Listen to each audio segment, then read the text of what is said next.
கர்த்தர் நல்லவர். ஏன்னா நம்ம பார்த்துட்டு வந்துட்டு இருக்கிறோம். யாருக்கும் ஞாபகம் இருக்கா? யார் அவரு? செய்ய வல்லவர். எப்படி செய்வாரு? எல்லாம் அருணாக்கு கை தட்டுங்கப்பா. யார் அவரு? எப்படி செய்வாரு? இப்ப நம்ம இருக்கிற நிலைமைக்கு யார் காரணம்?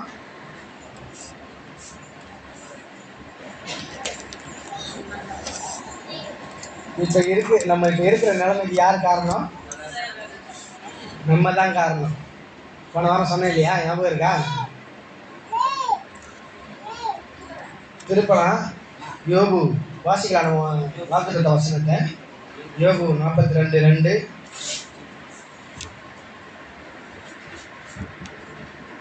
எபேசியர் 3:20.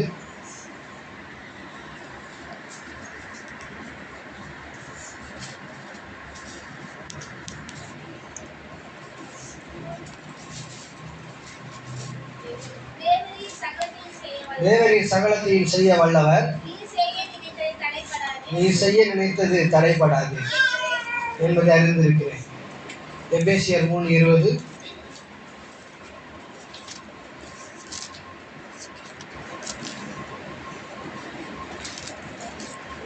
Page number 266.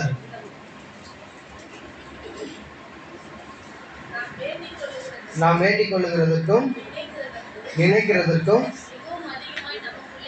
மிகவும் அதிகமாய் நமக்குள்ளே கிரியை செய்கிற வல்லமையின்படியே நமக்கு செய்ய வல்லவராகிய அவருக்கு.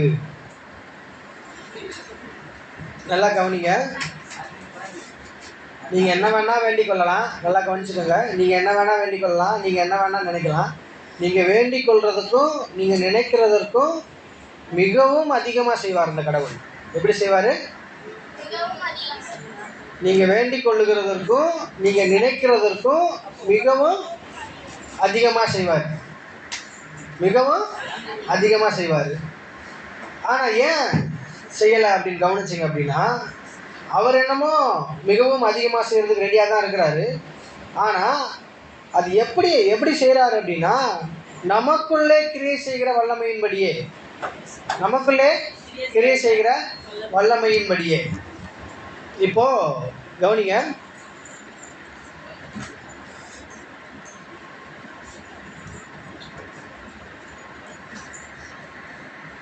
இப்போ ஒரு சராசரி ஒரு மனுஷனால வெயிட் எவ்வளோ தூக்குவான்? எவ்வளோ தூக்க முடியும்?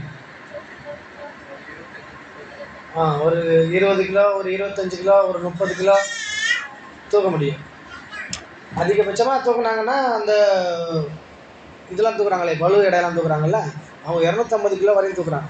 ஒரு ஆள் இப்படி தூக்குறாங்க, 250 கிலோ வரையும் தூக்குறாங்க. ஆனால் சராசரி ஆவரேஜ் மனுஷனால் எவ்வளோ தூக்க முடியும்னா 25 கிலோலேருந்து 30 கிலோ வரையும் தூக்கலாம். அவ்வளோதான் தூக்க முடியும், அதுக்கு மேலே தூக்க முடியாது. அப்படி இருக்கும்போது ஒரு மனுஷன் மேலே ஒரு 2000 கிலோ அவங்க மேலே வச்சு அழுத்தணும்னா என்ன ஆகும்?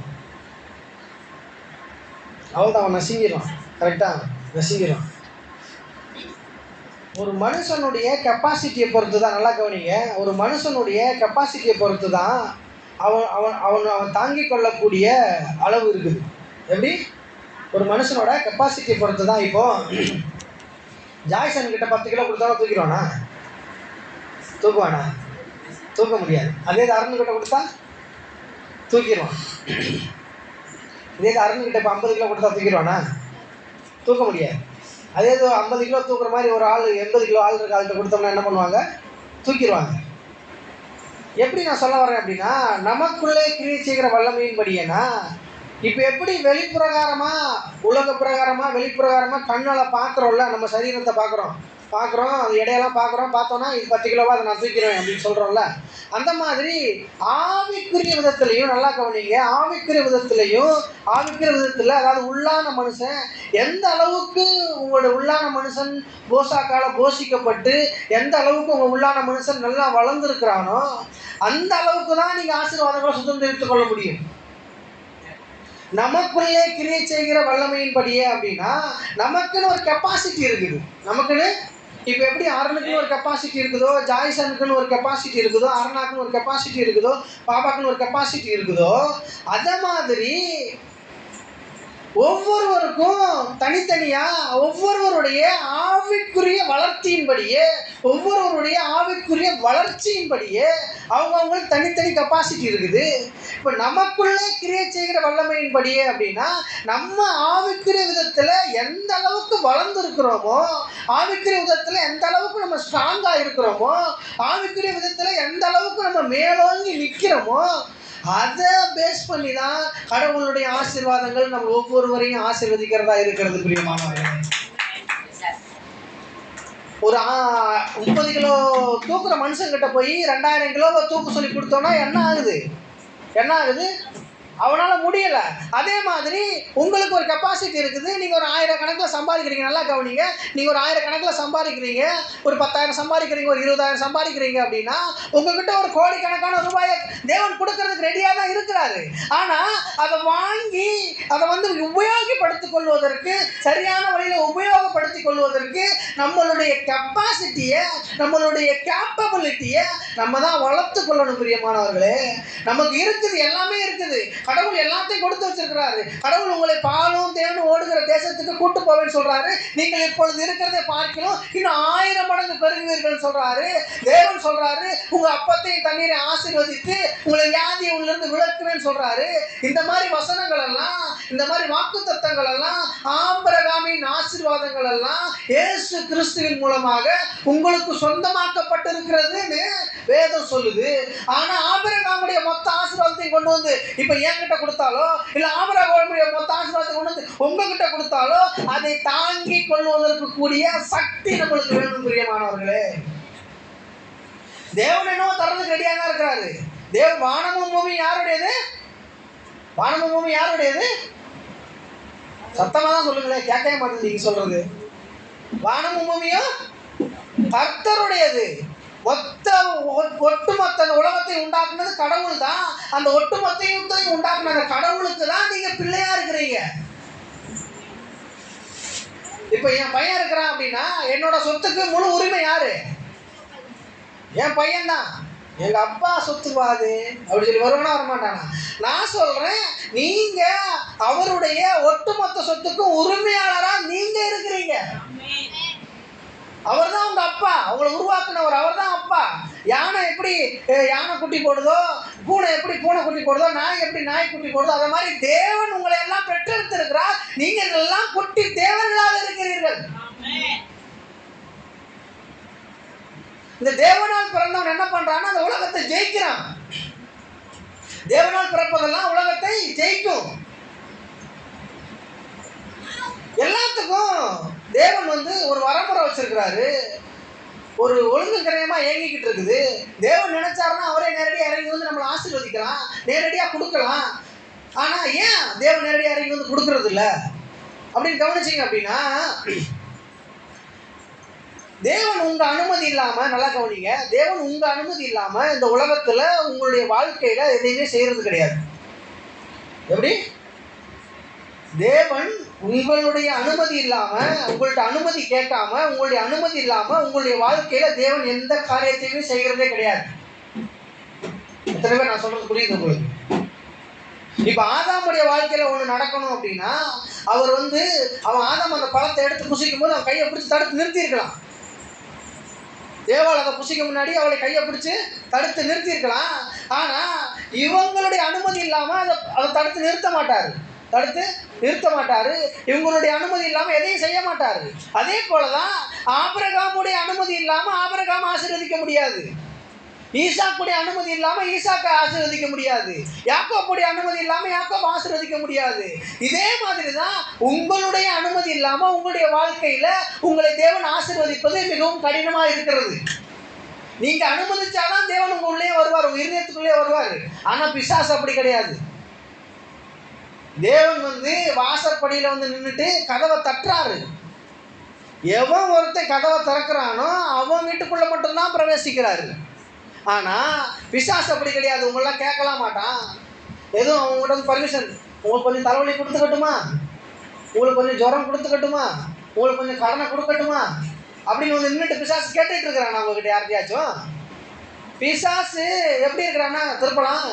யோவான் 10ஆம் அதிகாரம் 10வது வசனம்.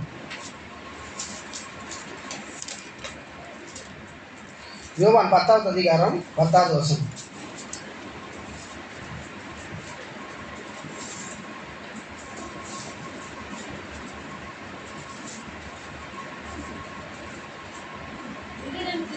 திருடன் திருடவும் கொல்லவும் அழிக்கவுமே வருகிறானே என்று வேறொன்றுக்கும் வரான். நானும் அவைகளுக்கு ஜீவன் உண்டாயிருக்கவும் அது பரிபூர்ணப்படவும் வந்தேன். பிசாசு எதுக்கு வர்றானா? திருடவும் கொல்லவும் அழிக்கவும் வர்றான். ஆனால் திருடவும் கொல்லவும் அழிக்கவும் வர்றவன் நல்லா கவனிங்க. பிசாசு திருடவும் கொல்லவும் அழிக்கவும் வர்றான். இந்த திருடவும் கொல்லவும் அழிக்கவும் வர்றான் உங்கள்கிட்ட பர்மிஷன் கேட்டுட்டு வரமாட்டான், உங்கள்கிட்ட அனுமதி கேட்டுட்டு வரமாட்டான். அவன் நேரடியாக வருவான். எவனை விழுங்கலாமோ என்று கட்சிக்கிற சிங்கம் போல வகை தேடி சுற்றி திரிகிறான். யாக்கோபு எழுதியிருக்கிறாரு. எப்படி? எவனை விழுங்கலாமோ என்று வகை தேடி சுற்றி திரிகிறான் அந்த பிசாசு. ஆனா தேவன் எதுக்கு வர்றாராம்? வாசிங்க சிஸ்டர் கீழே. நானும் அவைகளுக்கு ஜீவன் உண்டாயிருக்கவும் அந்த ஜீவன் பரிபூர்ணப்படவும் வந்தாராம். அவரு எதுக்கு வந்திருக்கிறாரு? உங்களுக்கு ஜீவன் உண்டாயிருக்கவும் அந்த ஜீவன் பரிபூர்ணப்படவும் வந்திருக்கிறாரு. ஆனா உங்களுக்கு ஜீவன் உண்டாயிருக்கணும் அப்படின்னா, உங்களுக்கு ஜீவன் உண்டாயிருக்கணும் அப்படின்னா, உங்களுக்கு அது பரிபூர்ணப்பட்டிருக்கணும் அப்படின்னா தேவன் சொல்றாரு, நீங்க ஜீவனை முதல்ல உங்களுக்குள்ள அனுமதிக்கணும். நீங்க அனுமதிச்சாதான் அந்த ஜீவன் வரும். ஆனா திருடுறவன் கொள்ளையடிக்கிறவன் உங்கள்கிட்ட அனுமதி கேட்டுட்டு வரமாட்டான். திருடுறதுக்கு கொள்ளையடிக்கிறதுக்கும் அனுமதி கேட்டுட்டு வரமாட்டான். ஆனா ஜீவன் உண்டாயிருக்கணும் அப்படின்னா, அதாவது நிலத்துல நெல் விளையணும் அப்படின்னா, நல்லா கவனிங்க, நிலத்துல நெல் விளையணும் அப்படின்னா நீங்க நெல் நடணும். நெல் நடுறதுக்கு முன்னாடி நிலத்தை சீர்படுத்தணும், தொலி அடிக்கணும், அந்த மண்ணெல்லாம் வாரி ஒரு ஓரமாக போடணும், மண்ணை சீர்படுத்தணும், தண்ணி விடணும், அப்புறம் நாற்று வாங்கிட்டு வரணும், நாற்று நடணும்.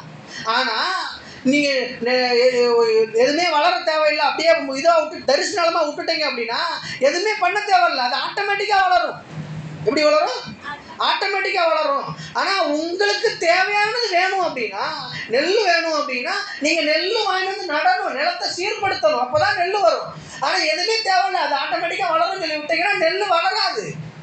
என்ன வளராது? நெல் வளராது.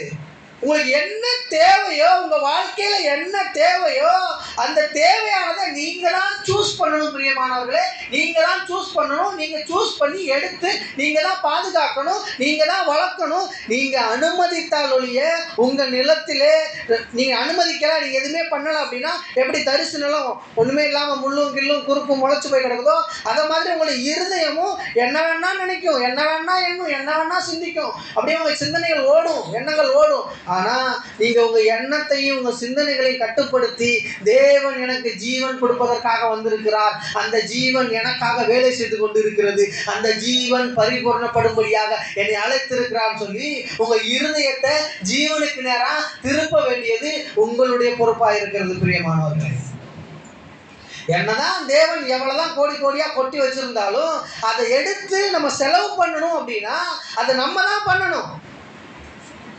முதல்ல தெரியணும், என் பேங்க் அக்கௌண்ட்ல இவ்வளவு இருக்குது அப்படின்னு தெரியணும்.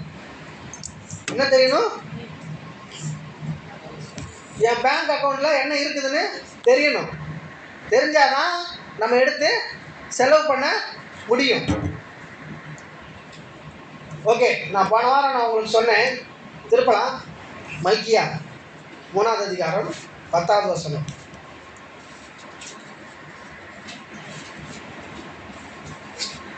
மல்கியா 3வது அதிகாரம் 10வது வசனம். 1166வது பேஜ். பழைய ஏற்பாடுல கடைசி புக்கு. என் ஆலயத்தில் ஆகாரம் உண்டாயிருக்கும்படி தசம பாகங்களை எல்லாம் பண்டகசாலையிலே கொண்டு வாருங்கள். அப்பொழுது நான் வானத்தின் பலகணிகளை திறந்து இடம் கொள்ளாமல் போகும் மட்டும் உங்கள் மேல் ஆசீர்வாதத்தை வருஷிக்க மாட்டேனோ என்று அதனால் என்னை சோதித்து பாருங்கள் என்று சேனைகளின் கர்த்தர் சொல்லுகிறார். கவனிங்க, எத்தனை பேர் நான் ஆசீர்வதிக்கப்படணும்னு விரும்புறீங்க? நான் ஆசீர்வதிக்கப்படணும் அப்படின்னு எத்தனை பேர் விரும்புறீங்க? இல்லை பிரதர், எனக்கு ஆசீர்வாதமெல்லாம் வேணாம்,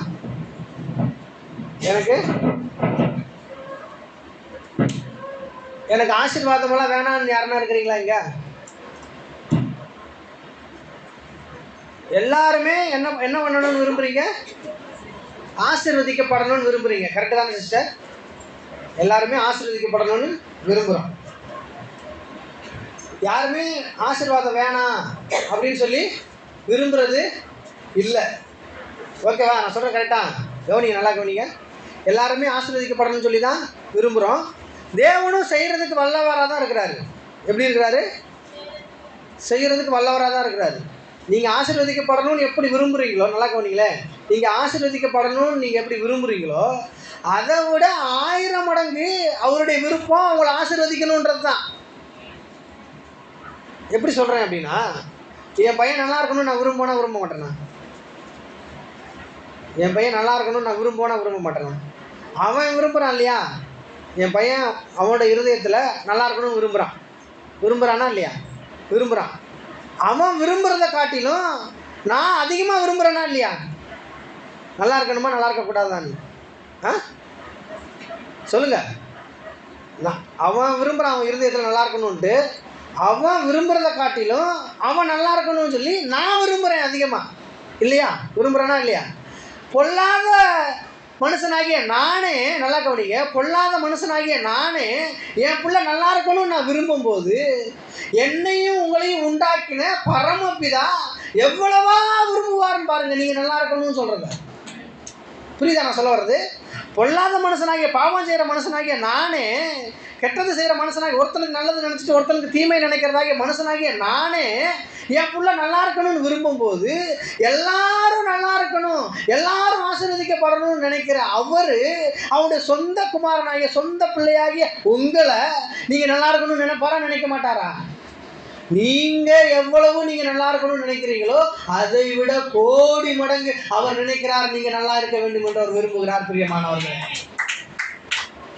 புரியுதா நான் சொல்றது? அப்போ அப்படி விரும்புகிறவர் இருக்கும்போது ஏன் நம்ம ஆசீர்வதிக்கப்படாமல் இருக்கிறோம்? எதனால நம்ம ஆசீர்வதிக்கப்படாமல் இருக்கிறோம்?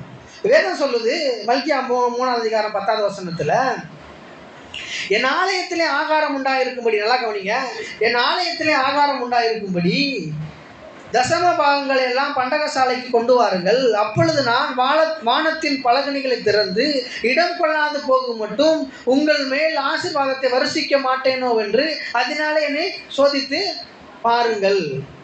சிஸ்டர் நல்லா கவனிங்க, சிஸ்டர் நல்லா கவனிங்க பிரதர். இப்போது தேவன் சொல்கிறாரு, என் ஆலயத்தில் ஆகாரம் உண்டாயிருக்கும்படி தசம பாகங்களை எல்லாம் கொண்டு வாங்கன்னு சொல்கிறாரு. கரெக்டா? என் ஆலயத்தில் ஆகாரம் உண்டாயிருக்கும்படி தசம பாகங்களை எல்லாம் கொண்டு வாங்கன்னு சொல்கிறாரு. நான் உங்ககிட்ட ஒன்று கேட்குறேன், நல்லா கவனிங்க. இப்போ நான் தசம பாகம் கொண்டு வரேன்னு வச்சுக்கோங்க, சபைக்கு காணிக்கை கொண்டு வரேன், தசம பாகம் கொண்டு வரேன்னு வச்சுக்கோங்க. இந்த தசம பாகமும் காணிக்கையும் நான் கொண்டு வரேன். நான் கொண்டு வரும்போது இதை தேவன் சபைக்கு கொண்டு வந்து கொடுங்கன்னு சொல்கிறாரு. தேவன் சபைக்கு கொண்டு வந்து கொடுங்கன்னு சொல்கிறாரு. எதுக்காக தேவன் சபைக்கு கொண்டு வந்து கொடுங்கன்னு சொல்கிறாரு? யாருக்குன்னா தெரியுமா? நானே சொல்கிறேன், கவனிங்க. தேவன் தசம பாகங்களை காணிக்கைகளையும் சபைக்கு கொண்டு வந்து கொடுங்கன்னு சொல்கிறாரு. கரெக்டா? ஓகே. இந்த தசம பாகத்தையும் இந்த காணிக்கையும் நான் சபைக்கு கொண்டு வர்றதுக்கு முன்னாடி இந்த தசமபாகமும் இந்த காணிக்கையும் அவருக்கு சொந்தமாக இருக்கலையா? இந்த தசமபாகமும் காணிக்கை ஒரு பணம், எனக்கு 10,000 சம்பளம் வச்சுக்கோங்க, நான் தசமபாகமாக 1000 எடுத்துன்னு வரேன். இந்த 1000 ரூபாய், அந்த 10,000 ரூபாயில் ஒரு இது ஒரு 10ல் ஒரு பங்கு 1000 ரூபாய், ஓகேவா? இதை நான் கொண்டு வரேன். இப்போ அவர் வந்து தசமபாகத்தையும் காணிக்கையும் சபைக்கு கொண்டு வாங்கன்னு சொல்கிறாரு. இந்த 10,000 ரூபாய் எனக்கு தர்றதுக்கு முன்னாடி, நல்லா கவனிங்க, 10,000 ரூபாய் எனக்கு தர்றதுக்கு முன்னாடி அந்த 10,000 ரூபாய் அது அவருடைய தான் இருக்கவில்லையா? இருந்துச்சா இல்லையா? அந்த மொத்த 10,000 அவருடைய தானே இருந்துச்சு. மொத்த வானமும் பூமியும் அவருடையது தான். எனக்கு உழைக்கும்படியாக, நான் உழைத்து சம்பாதிக்கும்படியாக ஞானத்தை கொடுத்தது அவர் தான். அந்த 10,000 முழு 10,000 சம்பாதிக்கிறதுக்கு பலனை கொடுத்தது யாரு? அவர் தான்.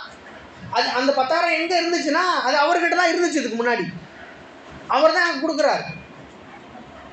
புரியுதா? இதுக்கு முன்னாடி அந்த 10,000 யார்கிட்ட இருந்துச்சு? அவர்கிட்ட தான் இருந்துச்சு. அது மட்டும் இல்லை, அதை விட அதிகமாக இருக்கு அவர்கிட்ட. ஒரு 10,000 எனக்கு கொடுக்குறாரு, நல்லா கவனிங்க. அவர்கிட்ட லட்சக்கணக்கில் இருக்கு, கோடிக்கணக்கில் இருக்கு. புரியுதா? லட்சத்தில் அவர் வச்சிருக்கிறாரு, கோடியில் அவர் வச்சிருக்கிறாரு. நான் உழைக்கிற என்னோட உழைப்புக்கேற்ற ஊதியத்தை எனக்கு கொடுக்குறாரு, 10,000 ரூபாய் கொடுக்குறாரு. அதுவும் அவருடையது தான், அதுவும் அவருடையது தான். அது அவருடையதான் இருந்துச்சு. ஆனால் நல்லா கவனிங்க, ஆனால் அவருடையதாக இருந்ததை எனக்கு கொடுத்துட்டு, நல்லா கவனிங்க, அவருடையதாக இருந்ததை எனக்கு கொடுத்துட்டு அதுலேருந்து ஒரு பங்கை எனக்கு கொடுன்னு கேட்குறாரு. அதுலேருந்து ஒரு பங்கை எனக்கு கொண்டு வா, சபைக்கு கொண்டு வா அப்படின்னு கேட்குறாரு. வாசிக்கலாம். என் ஆலயத்திலே ஆகாரம் உண்டாயிருக்கும்படி தசம பாகங்களை எல்லாம் பண்டக சாலைக்கு கொண்டு வாருங்கள். அப்பொழுது நான் வானத்தின் பலகணிகளை திறந்து இடம் கொள்ளாமல் போகும் மட்டும் உங்கள் மேல் ஆசீர்வாதத்தை வருஷிக்க மாட்டேனோ என்று அதனால் என்னை சோதித்து பாருங்கள். அந்த 10,000 ரூபாய் என்கிட்ட கொடுத்துட்டு நீ 1000 ரூபாய் என் சபைக்கு கொண்டு வா. நல்லா கவனிங்க, 10,000 ரூபாய் என்கிட்ட கொடுத்துட்டு நீ அதுலேருந்து ஒரு பகுதியை எடுத்து நீ என் சபைக்கு கொண்டு வா. கொண்டு வந்த அப்படின்னா அப்பொழுது நான் வானத்தின் பலகணிகளை திறந்து, நல்லா கவனிங்க, அப்பொழுது நான் வானத்தின் பலகணிகளை திறந்து இடம் கொள்ளாது போகும் மட்டும் உன்னை ஆசீர்வதிப்பேனோ, இடம் கொள்ளாது போகும் மட்டும் உங்கள் மேல் ஆசீர்வாதத்தை வருஷிக்க மாட்டேனோ என்று அதனால் என்னை சோதித்து பாருங்கள் அப்படின்னு சொல்கிறாரு. அதனால் என்னை சோதித்து பாருங்கள் அப்படின்னு சொல்கிறாரு. என்ன சொல்ல வர்றாரு அப்படின்னு கவனிச்சிங்க அப்படின்னா, பிரதர், நீங்கள் சம்பாதிக்கிற சம்பாத்தியம் உங்களுடையதாக இருக்கலாம், உங்கள் உழைப்பினால் வந்ததாக இருக்கலாம், உங்களுடைய முயற்சினால் வந்ததாக இருக்கலாம், நீங்கள் வியர்வை சிந்தினதுனால வந்ததாக இருக்கலாம், உங்களுடைய எண்ணத்தினால வந்ததாக இருக்கலாம், உங்களுடைய ஞானத்தினால வந்ததாக இருக்கலாம், உங்களுடைய அறிவினால் வந்ததாக இருக்கலாம். எப்படி வேணால் நீங்கள் சம்பாதிச்சிருக்கலாம். நீங்கள் எண்ணத்தை யூஸ் பண்ணி சம்பாதிச்சிருக்கலாம், உங்களுடைய ஞானத்தை யூஸ் பண்ணி சம்பாதிச்சிருக்கலாம், உங்களோட அறிவை யூஸ் பண்ணி நீங்கள் சம்பாதிச்சிருக்கலாம், நீங்கள் வியர்வை சிந்தி சம்பாதிச்சிருக்கலாம், உங்களுடைய உடல் உழைப்பை பயன்படுத்தி நீங்கள் சம்பாதிச்சிருக்கலாம், எப்படி வேணால் சம்பாதிச்சிருக்கலாம். இதை சம்பாதிக்கிறதுக்கு உங்களுக்கு எண்ணத்தை கொடுத்தவர், உங்களுக்கு அறிவை கொடுத்தவர், உங்களுக்கு ஞானத்தை கொடுத்தவர், உங்களுக்கு உடல் உழைப்பை கொடுத்தவர் அவர். புரியுதா? அவர் அதெல்லாம் கொடுத்துட்டார் உங்க கையில. கொடுத்துட்டு இப்ப என்ன சொல்றாரு அப்படின்னா, அந்த கொடுத்ததுல இருந்து ஒரு பகுதியை எடுத்து என்கிட்ட கொண்டு வா அப்படின்னு சொல்லி சொல்றாரு. கொடுத்ததுல இருந்து ஒரு பகுதி எடுத்து என்கிட்ட கொண்டு வா அப்படின்னு சொல்லி சொல்றாரு. என்ன சொல்ல வர்றாரு அப்படின்னா, நல்லா கவனிங்க பிரதர், நல்லா கவனிங்க சிஸ்டர், என்ன சொல்ல வர்றாரு அப்படின்னா, நீங்க முழு 10,000த்தையும் உங்க கையிலேயே வச்சு நீங்களே செலவு பண்றீங்க அப்படின்னா, நீங்க என்ன டிக்ளேர் பண்றீங்க அப்படின்னா, நான் சம்பாதிச்ச பணம் அது என்னது? நான் சம்பாதிச்சது, என்னுடைய அறிவின்படி சம்பாதிச்சது, என்னுடைய எண்ணத்தின்படி சம்பாதிச்சது, ஏன் ஞானத்தை யூஸ் பண்ணி நான் சம்பாதிச்சேன், ஏன் உடல் உழைப்பை யூஸ் பண்ணி நான் சம்பாதிச்சேன் அப்படின்னு நீங்க சொல்றீங்க. மொத்த பணத்தையும் நீங்களே செலவு பண்ணிட்டீங்க அப்படின்னா, ஆனால் அதுலேருந்து ஒரு பகுதியை எடுத்து தேவன் கிட்ட நீங்கள் கொண்டு வந்தீங்க அப்படின்னா, நல்லா கவனிங்க, அதுலேருந்து ஒரு பகுதியை எடுத்து தேவன் கிட்ட நீங்கள் கொண்டு வந்து முதலாவது அவர்கிட்ட கொண்டு வந்து கொடுத்தீங்க அப்படின்னா, நான் இந்த பணத்தை நம்பி இல்லை ஆண்டவரே, நான் உண்மை நம்பி இருக்கிறேன் அப்படின்றத உங்கள் வாயினாலே, உங்கள் சரீரத்தினாலே, உங்களுடைய எண்ணத்தினாலே, உங்கள் அறிவினாலே நீங்கள் டிக்ளேர் பண்ணுறீங்க பிரியமானவர்களே. நீங்க ஒரு பகுதியை எடுத்து கொண்டு வந்து தேவன்கிட்ட கொடுக்கும்போது என்ன சொல்றீங்க அப்படின்னா, இந்த பணத்தை சம்பாதிக்கிறதுக்கான பலனை கொடுத்தது நீங்க அப்படின்னு சொல்றீங்க. இந்த பணத்தை சம்பாதிக்கிறதுக்காக ஞானத்தை கொடுத்தது நீங்க. நான் இந்த பணத்தை நம்பி இல்ல, நான் இந்த முதலாளியை நம்பி இல்ல, நான் இந்த கம்பெனியை நம்பி இல்ல, நான் இந்த பிசினஸ் நம்பி இல்ல, நான் இந்த வருமானத்தை நம்பி இல்ல. நான் என்னுடைய ஆதாரமாக உண்மை கொண்டிருக்கிறேன், உண்மை ஆதாரமாக கொண்டிருக்கிறேன், நீரே என் ஆதாரம் அப்படின்னு சொல்லி நீங்க அந்த பணத்தை கொண்டு வந்து சபையில கொண்டு வந்து காணிக்கை கொண்டு வந்து போடும்போது என்ன சொல்றீங்க அப்படின்னா, நான் இந்த பணத்தை நம்பி இல்ல ஆண்டவரே, நான் வந்து உண்மை நம்பி இருக்கிறேன், நீரே என் ஆதாரமா இருக்கிறேன் நீங்க டிக்ளேர் பண்ணும்போது என்ன ஆகுது அப்படின்னா, நீங்க கொடுக்குற அந்த 1000 10,000 உங்க கையில இருந்துச்சு இல்லையா, அது ஒரு பகுதி எடுத்து கொடுக்கும் பொழுது அந்த 10,000 இருந்தது, அந்த 1000 இருந்தது. நீங்கள் விதைத்த அந்த விதை 1000 நீங்கள் விதைத்த அந்த விதை, நான் சொல்லுகிறேன் பிரியமானவர்களே, வேதத்தில் சொல்லப்பட்டிருக்கிற வார்த்தையின் பிரகாரமாக வானத்தின் பலகணிகள் உங்களுக்காக திறக்கிறது. அந்த விதை பிரியமானவர்களே, அந்த நீங்க விதைக்கிறதான அந்த விதை தான் போய் வானத்தின் பலகணிகளை திறக்கிறது உங்களுக்காக.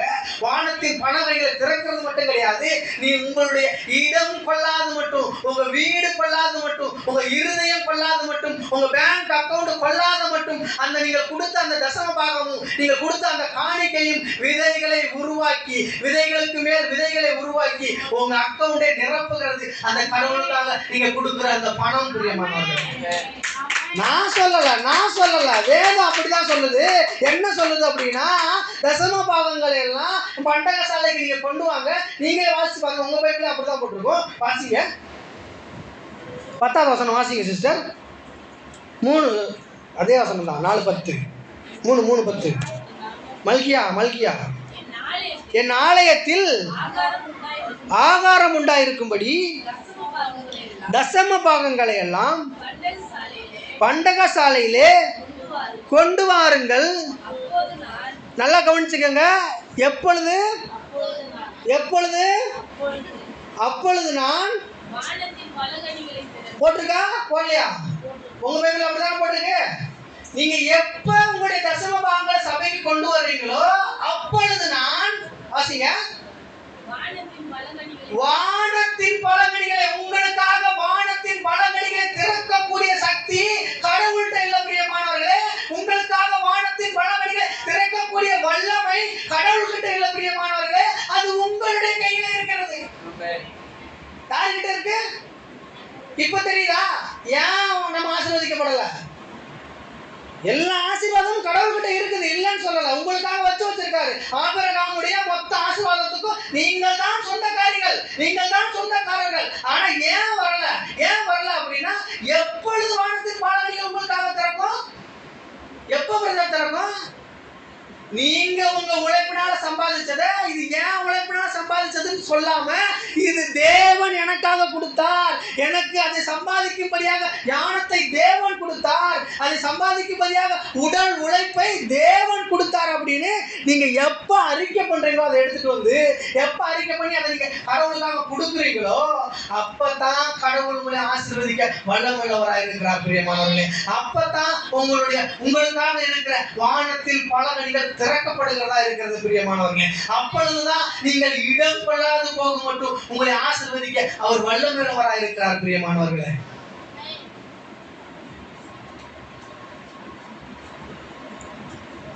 நீங்க யோசிக்கலாம், ஏதோ ஜோயல் பிரதர் சொல்லி கொடுத்தார் போல, இவருக்கு காணிக்கை சரியாகவே வர்றதில்லை போல, இவர் இதை குறித்து ஒரு பேச சொல்லியிருக்கார் போல அப்படின்னு.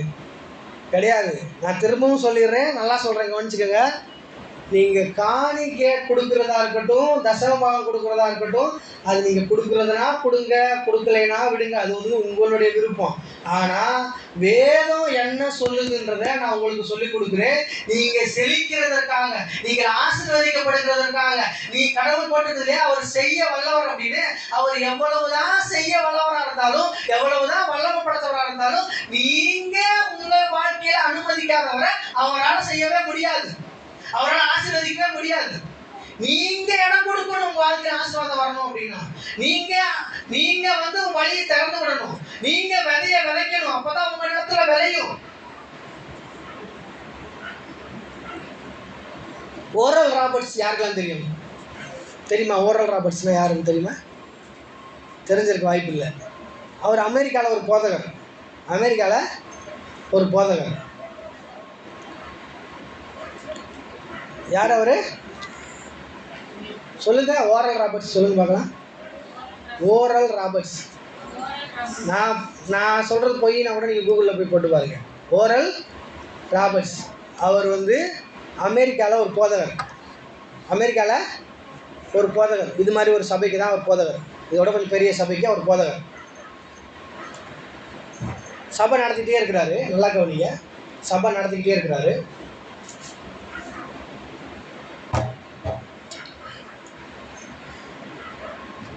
சபை நடத்திக்கிட்டே இருக்கிறாரு. ஆனால் அவருடைய வாழ்க்கையில் நல்லா கவனிங்க.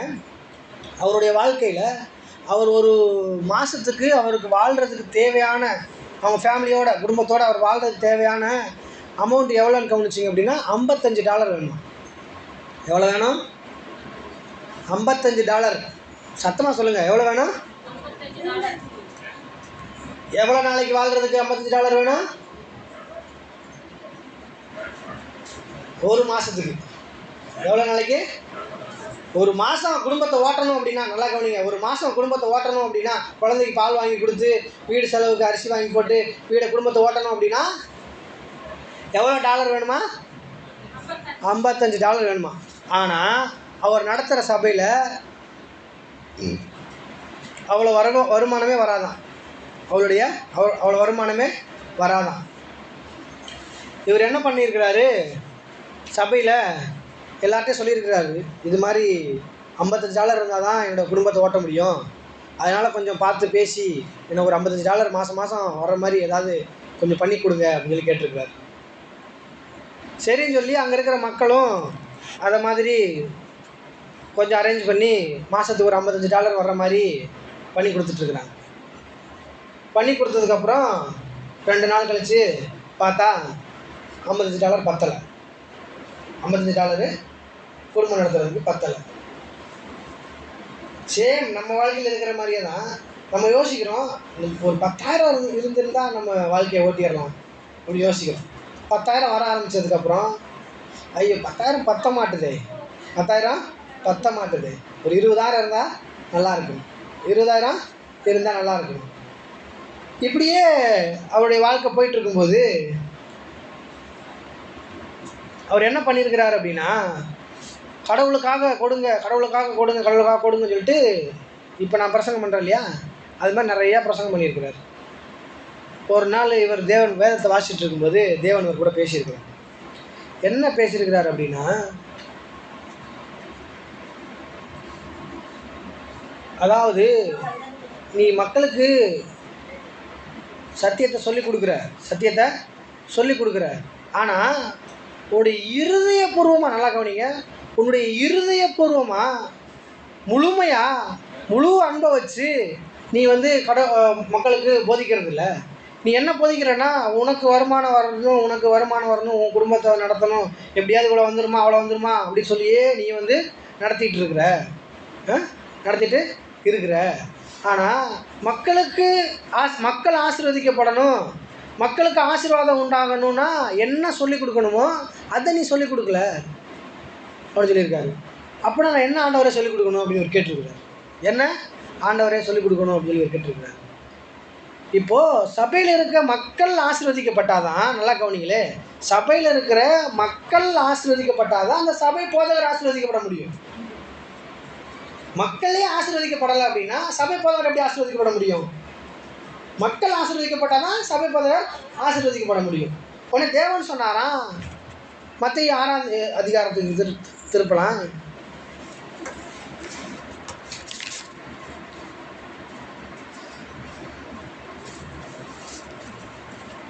லூக்கா 6:38. லூக்கா 6ஆவது அதிகாரத்துக்கு 38வது வசனம் வாசிக்கலாம்.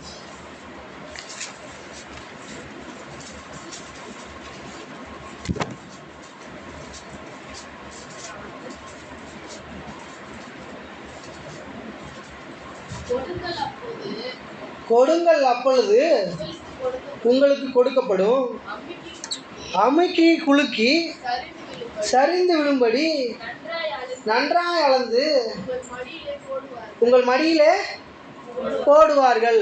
இந்த வசனத்தை காமிச்சாராம் தேவன். என்ன காமிச்சாரு? இந்த வசனத்தை அவருக்கு காமிச்சாராம்.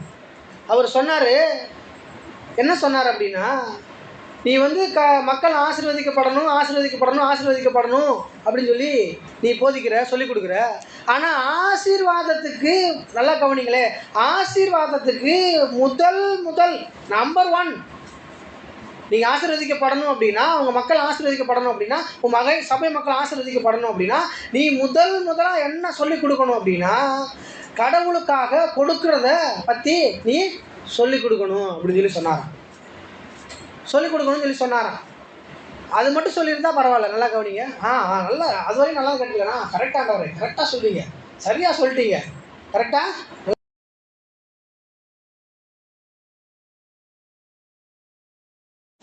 நான் போய் கடவுள் மக்களுக்கு எப்படியாவது இந்த கொடுக்குறத பற்றி எப்படியாவது சொல்லி கொடுத்துட்றேன்.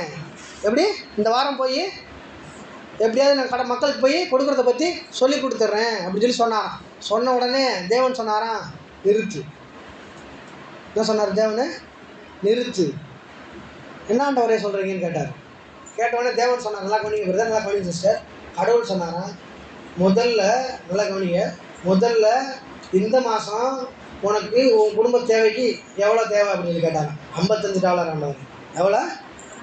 அந்த $55 உனக்கு வந்துருச்சான்னு கேட்டாங்க. வந்துருச்சாண்டாரு. எங்கே இருக்குன்னு கேட்ட பையில. அதை கொண்டு போய் ஒருத்தனுக்கு காணிக்க கொடுத்துனார். அதை கொண்டு போய் 1 மாதம் தேவை, அவரோட 1 மாதம் தேவை அந்த $55 தான். அதை கொண்டு போய் முதல்ல நீ கொண்டு போய் கடவுளுக்காக கொடு அப்படின்னு சொல்லி சொன்னாராம். சொன்ன உடனே இவர் ஒரு மனைவி கிட்ட கூட கேட்காம ஒரு நேரம் கொண்டு போய் கொடுத்துட்டு வந்துட்டுருக்காரு. வீட்டுக்கு வந்துட்டார். வீட்டுக்கு வந்து மனைவிட்டு வந்து சொல்கிறாரு. என்ன சொல்கிறாருன்னா, இது மாதிரி ஆண்டவர் என்கிட்ட பேசினார், இது $50. அவனை என்னடா நீ இப்படி பண்ணிட்டு வந்து நிற்கிறியே நீ, நான் இப்பயே என் குழந்தையெல்லாம் தூக்கிட்டு என் பிள்ளையெல்லாம் தூக்கிட்டு நான் பாரு உடனே எங்கள் அம்மா வீட்டு கிளம்புறேன் பாரு, நான் இப்படி பண்ணிட்டு வந்து நிற்கிறியே அப்படின்னு சொல்லிட்டு ஒரே பிரச்சனை.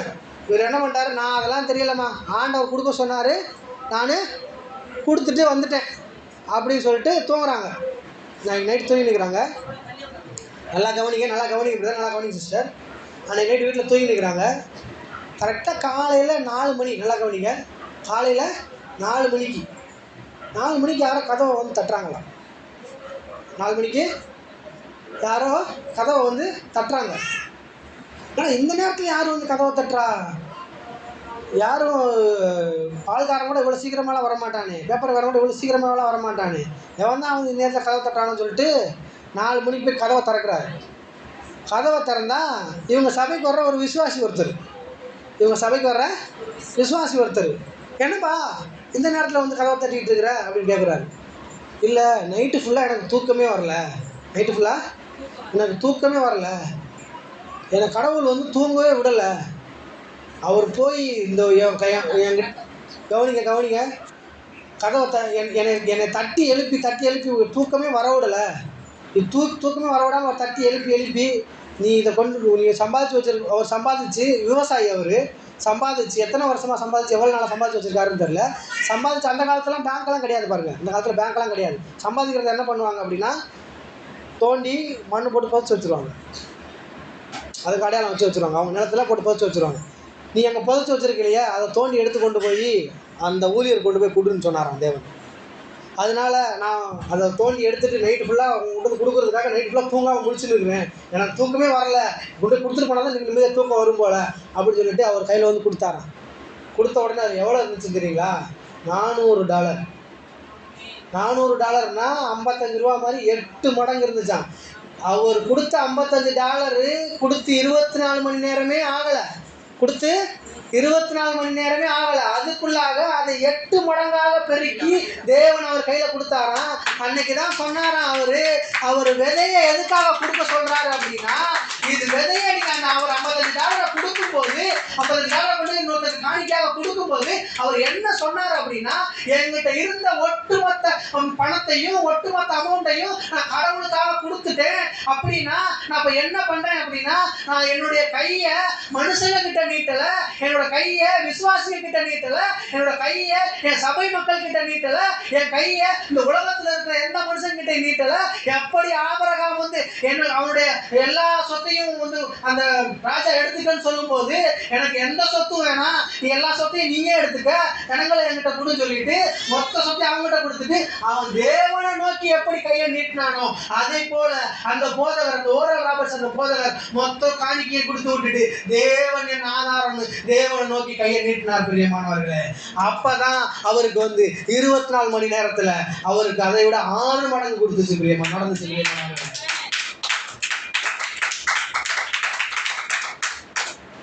அந்த கொண்டு வந்து கொடுத்தாரு இல்லையா அந்த விசுவாசி, அவரு ஏன்பா நீ இதை கொண்டு வந்து என்கிட்ட கொடுக்குற, உனக்கு என்னப்பா எப்படிப்பா செலவுக்கு, எப்படிப்பா உனக்கு நடக்கும் அப்படின்னு சொல்லி கேட்டாராம். கேட்கும்போது அவர் சொன்னாராம், இந்த போதகருக்கு அவர் அந்த விசுவாசி சொன்னாராம், எனக்கு இந்த காசை நான் எதுக்கு கொடுக்குறேன், என்ன நடக்கும்லாம் எனக்கு தெரியாது. ஆனால் எனக்கு ஒன்று தெரியும். என்ன தெரியும் அப்படின்னா, நான் விவசாயி. யார் நான் விவசாயி. நான் போய் நிலத்துல உழுது ஒரு விதையை விதைக்கும் போது அந்த விதை நான் போடுற ஒரு விதை போட்டேன் அப்படின்னா அந்த விதையை பாதுகாத்து அது வளர்ந்து வரும்போது அதனுடைய பலன் எப்படி இருக்கும்னா, ஒரு விதை போட்டா ஒரே விதை எனக்கு திரும்பி வராது. நான் ஒரு விதை போட்டேன்னா அது 30ஆவோ 60ஆவோ அது 100ஆவோ எனக்கு திரும்பி வரும். அதே போல அந்த விதைக்கிறதுக்கும் அறுக்கிறதுக்கும் எப்படி ஒரு கனெக்ஷன் இருக்குதோ அதே அது வேதத்திலேயே இருக்குது. இது வேதத்துக்கும் இந்த விதைக்கிறதுக்கும் அறுக்கிறதுக்கும் இருக்கிற கனெக்ஷன் எனக்கு இவ்வளவு நாளா தெரியாம இருந்துச்சு. இன்னைக்கு நான் இந்த காணிக்கை கொண்டு வந்து உங்க கையில கொடுக்கும் போதுதான் எனக்கு தெரியுது. இதை நான் விதைக்கிறேன், இந்த $400 இந்த $400 நான் விதைக்கும் பொழுது இது $400 எனக்கு $400 அது திரும்பி வராது. அது பல மடங்காக, லட்ச மடங்காக, கோடி மடங்காக அது எனக்கு திரும்பி வரும் சொல்லி போதகருக்கு விசுவாசி போதிச்சாராம் பிரியமானவர்களே. அன்னையில இருந்து அந்த சபையை வளர ஆரம்பிச்சுட்டான். அவர் சபையில போதிக்கும் போதெல்லாம் தேவன் தான் என் ஆதாரம், தேவன் தான் என் ஆதாரம், தேவன் தான் என் ஆதாரம் சொல்லி அவர் போதிக்கும் போதெல்லாம் அவர் விசுவாசி அங்க நின்றுட்டு ஆமென் ஆமென் ஆமென் அப்படி கத்துனாராம். கத்திட்டு இருக்கும் போதுதான் எல்லா விசுவாசிகளுக்கும் புரிய ஆரம்பிச்சது. நல்ல நிலத்திலே கொண்டு வந்து விதைக்கிற விதைகள் ஒரு நாள் வீணாய் போகாது பிரியமானவர்களே. இது எப்பயோ நடந்த ஒரு சாட்சி. ஆனா இன்னைக்கும் இதே மாதிரி சாட்சிகள் நடந்துகிட்டு தான் இருக்குது. இன்னைக்கும் இதே மாதிரி சாட்சிகள் நடந்துகிட்டு தான் இருக்குது. 2024 வருஷம் 2024 வருஷம் ஜனவரி மாதம் சென்னைக்கு ஒரு மீட்டிங் நான் போயிருந்தேன். நல்லா கவனிங்க. 2024 வருஷம் நான் மட்டும் போல, நானும் என் மனைவி 2 பேரும் போயிருந்தோம். அங்கே பாலசேகர், யாருக்கு தெரியுமான்னு தெரியல உங்களுக்கு, அந்த பாஸ்டர் போதிச்சுட்டு இருந்தார், பிரசங்கம் பண்ணிகிட்டு இருந்தார். பிரசங்கம் பண்ணிகிட்டு இருக்கும்போது அவர் ஒரு தீர்க்க தரிசன வார்த்தை சொன்னார். தீர்க்க தரிசன வார்த்தைன்னு சொன்னார். அவர் பிரசங்கம் பண்ணும்போது லைவ்லாம் வந்துட்டு இருந்தது. என்ன சொன்னார் அப்படின்னு கவனிச்சிங்க அப்படின்னா, நீங்கள் இப்போ இருக்கிற இந்த வீட்டில் நீங்கள் இருக்க மாட்டீங்க. நல்லா கவனிங்க. நீங்கள் இப்போ இருக்கிற இந்த வீட்டில் நீங்கள் இருக்க மாட்டீங்க. இதை விட பெரிய வீடா, மாடி வீடா நீங்கள் கட்டி அதில் நீங்கள் வாசம் பண்ணுவதை சீக்கிரமாகவே அது நடக்கும் அப்படின்னு சொல்லி சொன்னார் பாருங்க. சொன்ன உடனே நான் என்ன பண்ணினேன் அப்படின்னா, எனக்கு அப்போலாம் 2024 நீங்கள் பார்த்துருப்பீங்களா எங்கள் வீடை. அப்போ வீடு கட்டணும்லாம் எனக்கு மூளையிலே கிடையாது, எண்ணத்திலே கிடையாது. ஒரு 5 வருஷம் கழிச்சு கட்டிக்கலாம் அப்படின்னு தான் நான் இருந்தேன். ஆனால் அந்த வார்த்தை வந்த உடனே, அந்த வார்த்தையை பேசின உடனே நான் என்ன பண்ணேன் அப்படின்னா, நான் என் கையில் ஒரு தங்க மோதிரம் போட்டிருக்கேன். முன்னாடி வர புத்தகம் பார்த்துருக்கீங்கன்னு நினைக்கிறேன். அந்த மோதிரத்தை கழட்டி கொண்டு போய் அவர் கையில் பிரசங்கம் பண்ணி இருக்கும்போதே அவர் கையில் கொடுத்துட்டு வந்துட்டேன். ஆனால் நான் வீடு கட்டணும்னு யோசிக்கவே கிடையாது, சிந்திக்கவே கிடையாது, எண்ணவே கிடையாது. ஆனால் அவர் பேசின அந்த வார்த்தையை கணம் பண்ணி, அந்த ஊழியக்காரர் பேசின அந்த வார்த்தையை கணம் பண்ணி நான் கொடுத்துட்டு வந்துட்டேன்.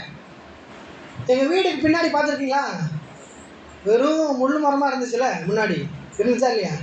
அந்த மாதிரி முள்ளு மரமாக இருக்கும்போது அங்கே மேடும் பள்ளமாக இருக்கும்போது என்ன ஆகும் அப்படின்னா, மழை பெஞ்சிச்சுன்னா தண்ணி அந்த பள்ளம் மேடு அங்கே நின்றுட்டு அப்படியே அந்த பக்கமாக போய்டும்.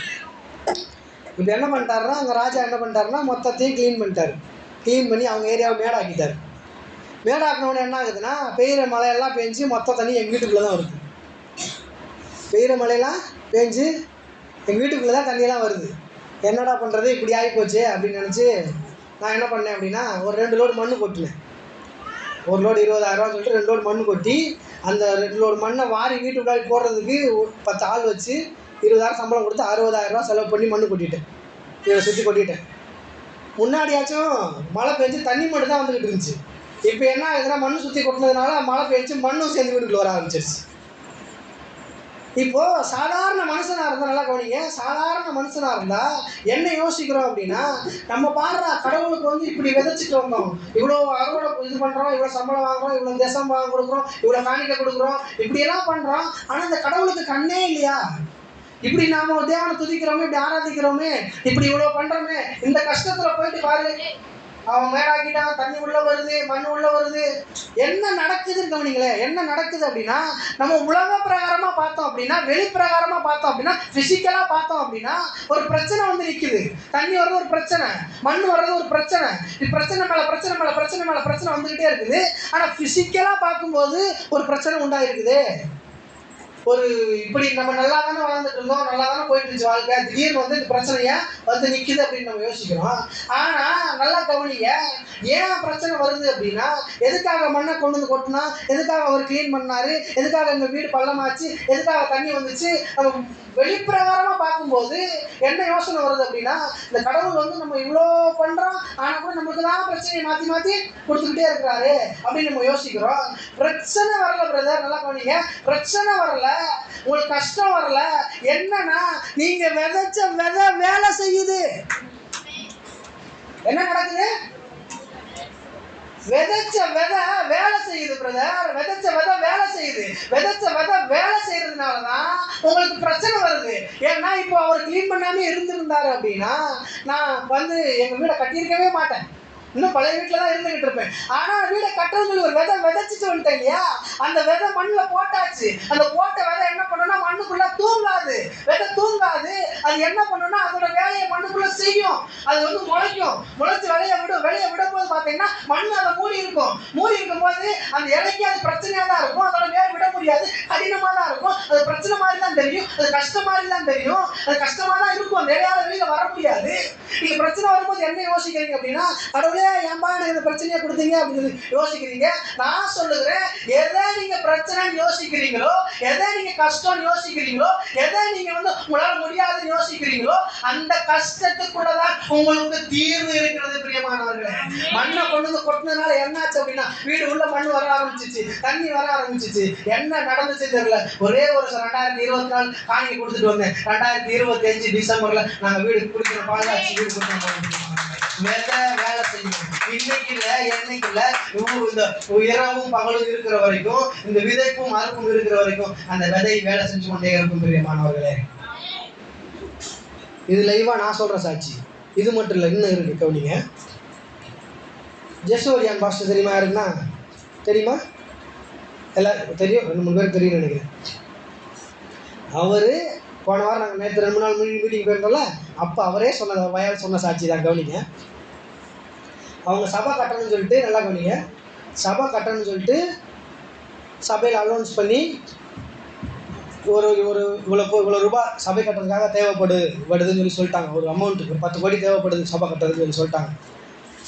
ஒரு விசுவாசியும் அவங்களால முடிஞ்சது 1 லட்சம், 2 லட்சம், 5 லட்சம், அப்படி கொஞ்சமாக கொடுத்துட்டே வராங்க.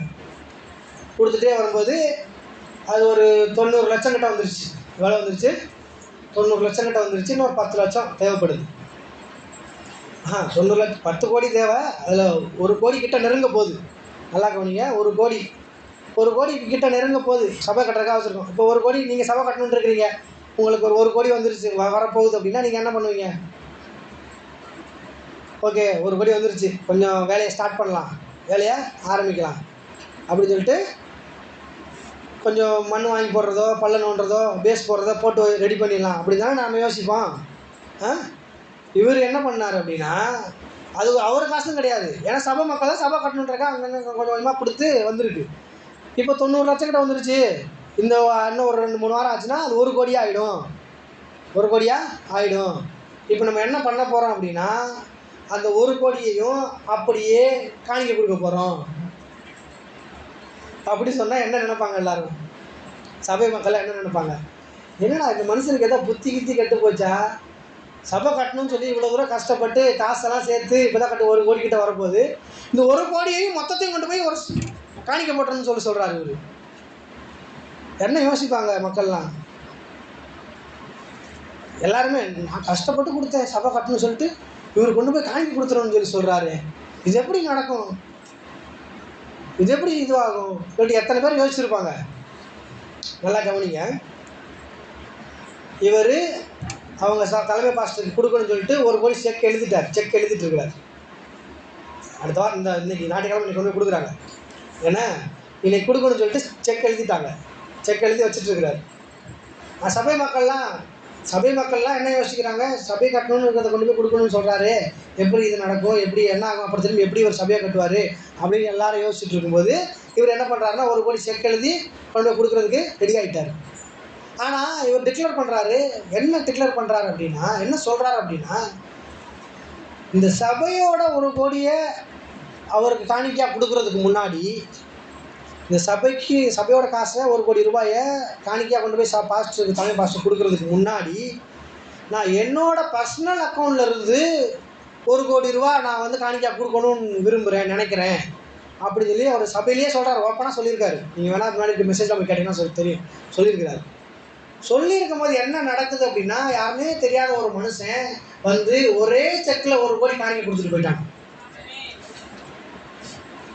புரியலையா நான் சொல்கிறது உங்களுக்கு? ஒரே செக்கில் ஒரே மனுஷன் வந்து ஒரு கோடி ரூபாய் காணிக்கை எழுதி கொடுத்துட்டு போயிட்டாங்க. ஒரே மெசேஜ் டிங்குன்னு அடிக்குது மொபைல், எடுத்து பார்த்தா ஒரு கோடி ரூபாய் கிரெடிட்டட் அப்படின்னு வருதான்.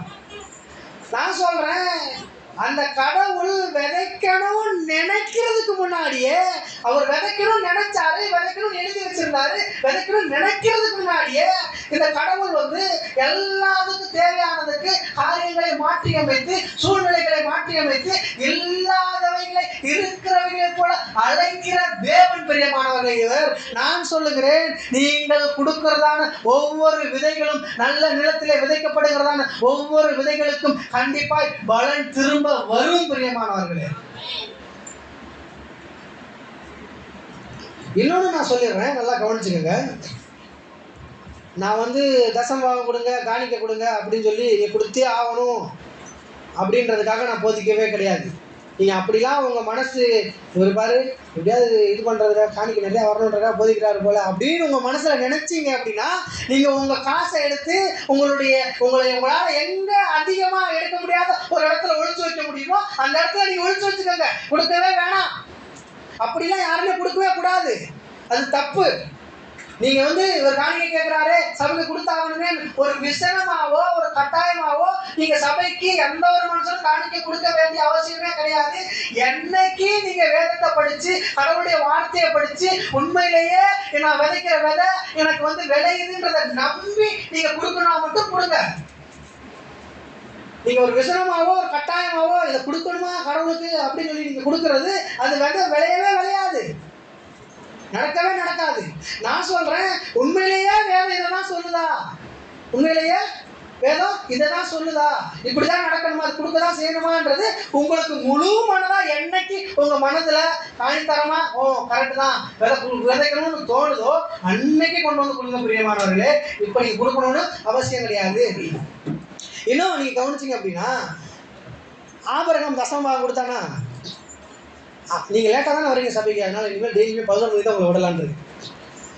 ஆபிரகாம் தசமபாகம் கொடுத்தானா சிஸ்டர்? ஆபிரகாம் தசமபாகம் கொடுத்தானா? பைபிள் படிச்சிருக்கீங்களா இல்லையா? கொடுத்தானா? திருப்பலாம் கொடுத்தானா இல்லையா நானே காட்டுறேன். 2வது ஆதியாகமம் 14வது அதிகாரம், ஆதியாகமம் 14வது அதிகாரம் 18வது வசனம்.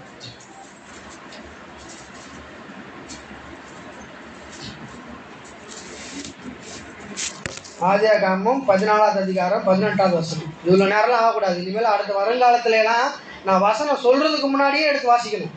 டக்குன்னு எடுத்து வாசிக்கணும். இவ்வளோ பேர் படிக்கிற பிள்ளைங்க இருக்கிறீங்க, இவ்வளோ லேட்டாகுது. நாங்களாம் வந்து படிக்கிற பிள்ளைங்களா இருக்கும்போது உங்களை மாதிரி இருக்கும்போது சண்டை போட்டுப்போம். நான் தான் முதல்ல வாசிப்பேன் அப்படின்னு நானே என் தங்கச்சி எங்கள் அக்கா தான் இருப்போம், எல்லாரும் இருப்பாங்க. எல்லாரும் என்ன பண்ணுவாங்கன்னா, அவள் நாங்கள் மட்டும் இல்லை சபையில் இருக்கிற பிள்ளைங்கலாம் நான் தான் முதல்ல வாசிப்பேன், நான் தான் முதல்ல வசனம் அவர் எப்படா சொல்லுவாருன்னு பார்த்துட்டே இருப்போம். 14-28 சொன்னால் டக்குன்னு திருப்பி எடுத்து வாசிப்போம், சண்டை போட்டு வாசிப்போம். நான் வசனம் சொல்லி 5 நிமிஷம் ஆகுது, நானே வாசிக்கிறேன் எடுத்து. ஆனால் கூட நீங்கள் வாசிக்கணும்னு தான் நான் வெயிட் பண்ணுறேன். நீங்கள் வாசிக்கணுமே நான் பைபிள் எடுத்து வச்சுட்டு பக்கம் முதற்கொண்டு எதுக்கு சொல்கிறேன், நீங்கள் எடுத்து வாசிக்கணுமே. பைபிளில் அந்த வசனம் இருக்குதேன்னு உங்களுக்கு சொல்கிறதுக்காகத்தான் நான் சொல்கிறேன். வசனம் நான் சொல்கிறதுக்கு முன்னாடி டக்குன்னு எடுத்து வாசிக்கணும். வாசிங்க பாப்பா. பைபிள் வாசிக்கிறது எது கஷ்டமாக இருக்குது தெரியுமா?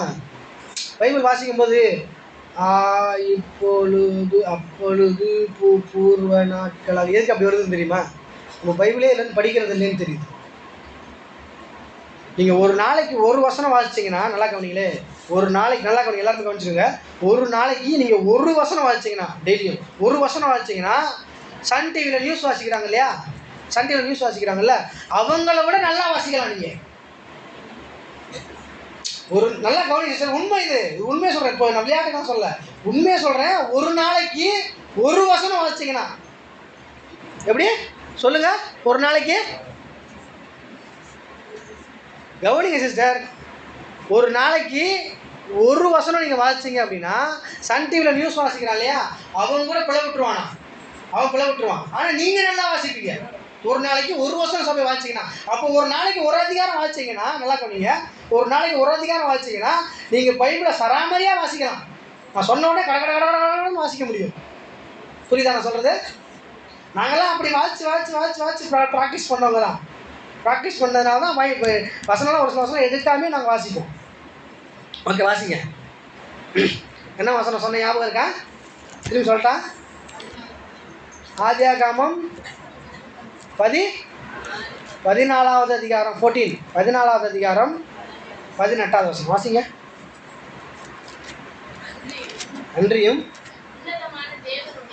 உன்னதமான தேவனுடைய ஆசாரியனாய் இருந்த சாலேமின் ராஜாவாகிய மெல்கிசேதேக்கு அப்பமும் திராட்சை ரசமும் கொண்டு வந்து அவனை ஆசீர்வதித்து வானத்தையும் பூமியையும் உடையவராகிய உன்னதமான தேவனுடைய உன்னதமான தேவனுடைய ஆசீர்வாதம் ஆபிரகாமுக்கு உண்டாவதாக. வாசிங்க, என்ன வாசிக்கணும்?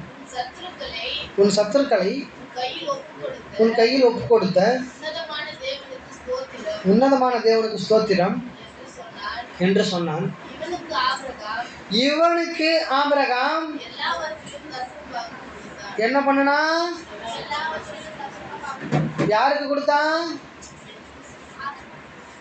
மெல்கிசேதேக்கு கொடுத்தான். மெல்கிசேதேக்கு யாரு? மெல்கிசேதேக்கு என்ன பண்ணனா? ஆபிரகாம ஆசீர்வதிச்சான். கரெக்டா? இப்போ நான் உங்கள்கிட்ட ஒரே ஒரு கேள்வி தான் கேட்குறேன், நல்லா கவனிங்க. ஆபிரகாம் தசமாகம் கொடுத்தானா கொடுக்கலையான்றதுக்கு நான் சொல்கிற காரியத்துக்கு நான் சொல்ல வரல. ஆபிரகாமுக்கு தசமாகம் கொடுக்க சொல்லி யார் சொல்லி கொடுத்தது?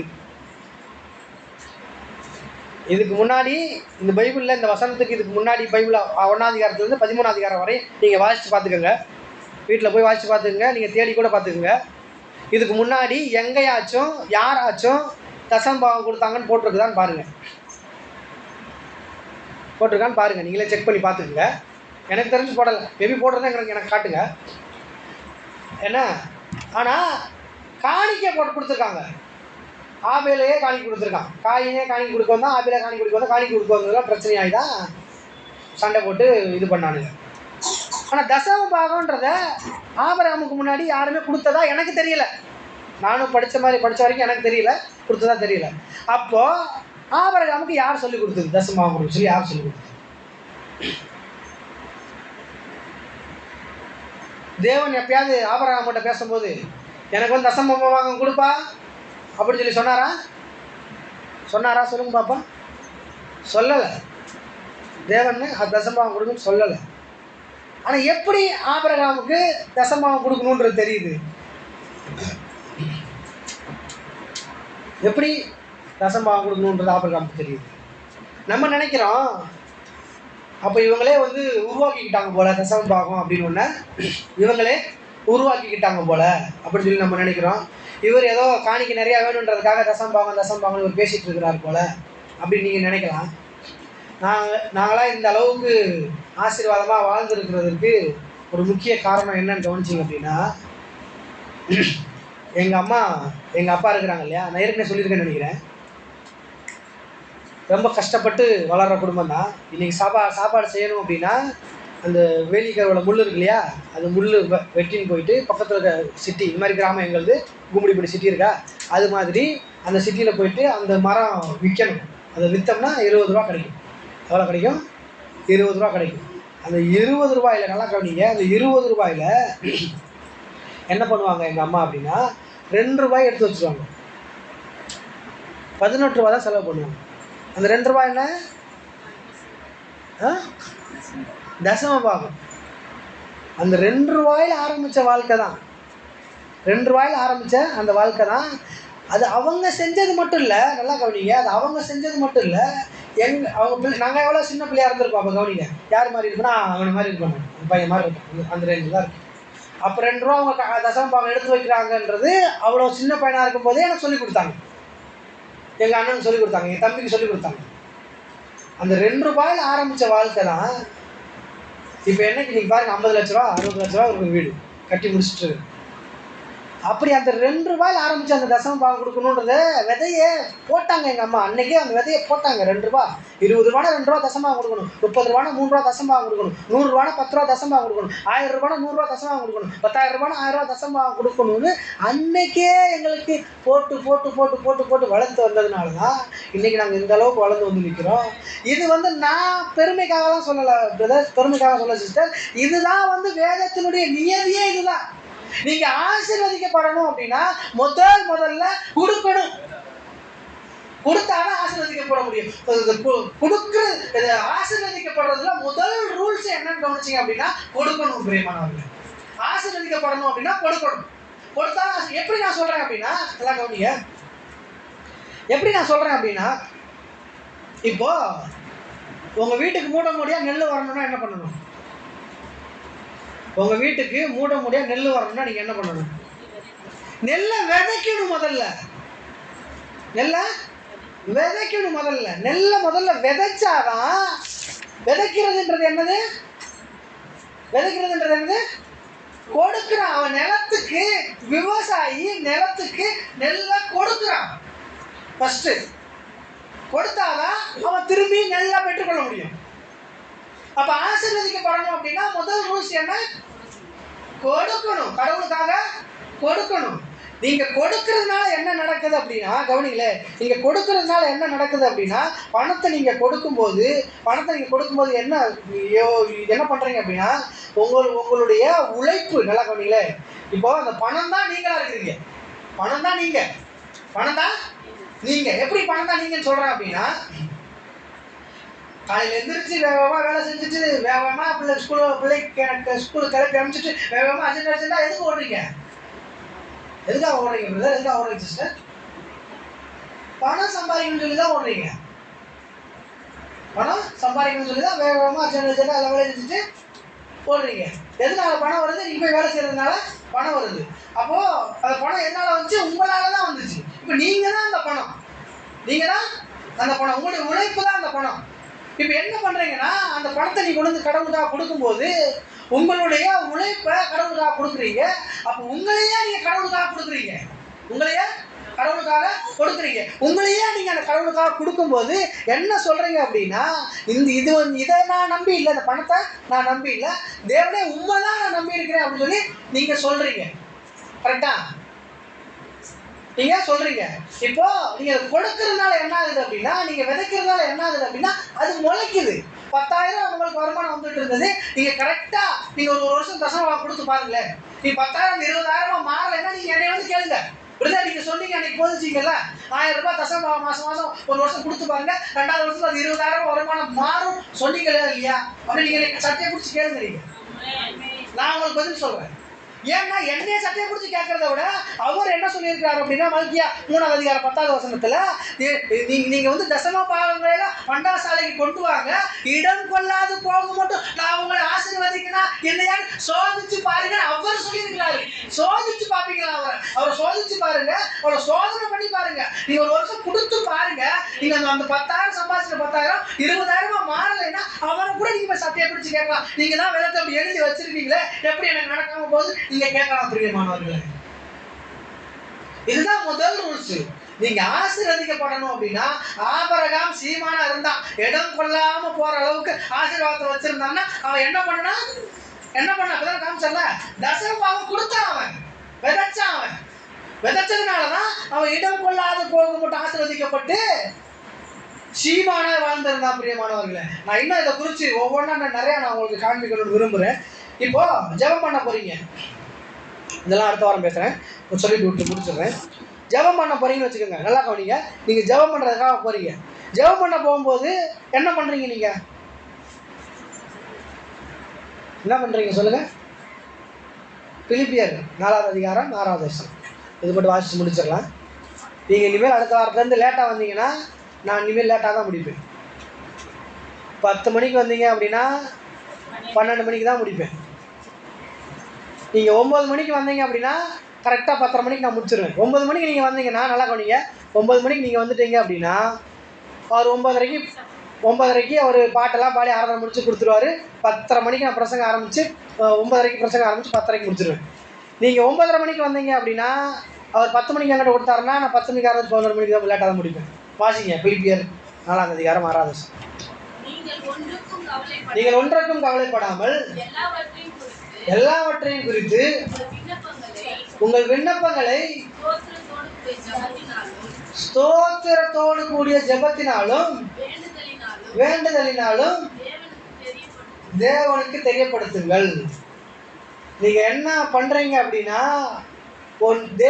தேவன்கிட்ட போய் ஜெபிக்கும் போது நல்லா கவனிங்க, கடவுள்கிட்ட போய் ஜெபிக்கும் போது நீங்க ஜெபத்துல நீங்க பெற்றுக்கொள்றீங்க அப்படின்னா நல்லா கவனிங்க. நீங்க ஜெபிக்கும் போது நீங்க ஜெபிக்கிற ஜெபத்துக்கு பதில பெற்றுக்கொள்றீங்க அப்படின்னா நீங்க கடவுளுக்கு ஒன்று கொடுக்குறீங்க. கவனிங்க பிரதர், கவனிங்க சிஸ்டர், கடவுளுக்கு ஒன்றை கொடுக்குறீங்க. என்ன கொடுக்குறீங்க அப்படின்னா என்ன போட்டிருக்கு? ஸ்தோத்திரத்தோடு கூடிய வாசி சிஸ்டர், ஸ்தோத்திரத்தோடு கூடிய ஜெபத்தினாலும் வேண்டுதலினாலும் அவருக்கு தெரியப்படுத்துங்க. நீங்க ஃபர்ஸ்ட் என்ன பண்றீங்க அப்படின்னா ஸ்தோத்திரத்தோடு கூட துதி பலிய தேவனுக்கு கொடுக்குறீங்க. கரெக்டா இல்லையா? போயிட்டு தேவனை துதிக்கிறீங்களா இல்லையா? ஆராதிக்கிறீங்களா இல்லையா? துதி பலி ஸ்தோத்திரம் செலுத்துறீங்களா இல்லையா? நீங்க முதல்ல போய் தேவனுக்கு கொடுக்குறீங்க. ஆண்டவரே ஸ்தோத்திரம், ஆண்டவரே நம்ம துதிக்கிறோம், ஆண்டவரே நல்லவரே உங்களுக்கு ஸ்தோத்திரம், உங்களுக்கு நன்றின்னு நீங்க என்ன பண்றீங்க? முதல்ல கொடுக்குறீங்க. முதல்ல உங்களையே அறியாம நீங்க கொடுக்குறீங்க. நீங்க அப்படி கொடுக்கும் பொழுதுதான் நீங்க ஜெபத்துக்கு பதிலையே பெற்றுக்கொள்றீங்க. புரியுதா சிஸ்டர்? நான் சொல்றேன், நல்லா கவனிங்க. இந்த விதைப்பும் அறுப்பும்ன்ற இந்த பிரமாணம் இந்த பூமி உள்ள நாளளவும் அது செயல்படும் பிரியமானவர்களே. நீங்க எப்படி வேணா வாழ்ந்துட்டு இருக்கலாம், எப்படி வேணா இருக்கலாம். நான் சொல்றேன், என்ன சொல்றேன் அப்படின்னா நீங்க இன்னைக்கு கூட விதைப்பும் அறுப்பும் என்ற பிரமாணத்துல தான் வாழ்ந்து கொண்டு இருக்கிறீங்க. நீங்க எதை விதைச்சிருக்கிறீங்களோ அதைத்தான் இவ்வளவு நாளா அறுத்து கொண்டு இருக்கிறீர்கள் பிரியமானவர்களே. இதை இனிமேல் நீங்க எதை விதைக்க பிளான் பண்ணியிருக்கிறீங்களோ அதைத்தான் நீங்கள் அறுப்பீர்கள் பிரியமானவர்களே. சந்தோஷத்தை விதைச்சா சந்தோஷத்தை அறுப்பீங்க, அன்பை விதைச்சா அன்பை அறுப்பீங்க, மகிழ்ச்சியை விதைச்சா மகிழ்ச்சியா இருப்பீங்க. அதே ஆப்போசிட்டா சொல்லணும்னா நான் சொல்ல விரும்பல. நீங்க எதெல்லாம் விதைக்கிறீங்கன்னு நீங்களே யோசிச்சுக்கோங்க. பொறுமையை விதைச்சிங்கன்னா பொறுமையா இருப்பீங்க, பொறாமையை விதைச்சிங்கன்னா பொறாமையா இருப்பீங்க. இந்த மாதிரி நீங்க எதை விதைக்கிறீர்களோ அதை அறுக்கிறவர்களா இருக்கிறீர்கள் பிரியமானவர்களே. கர்த்தர் உங்களை ஆசீர்வதிப்பாராக.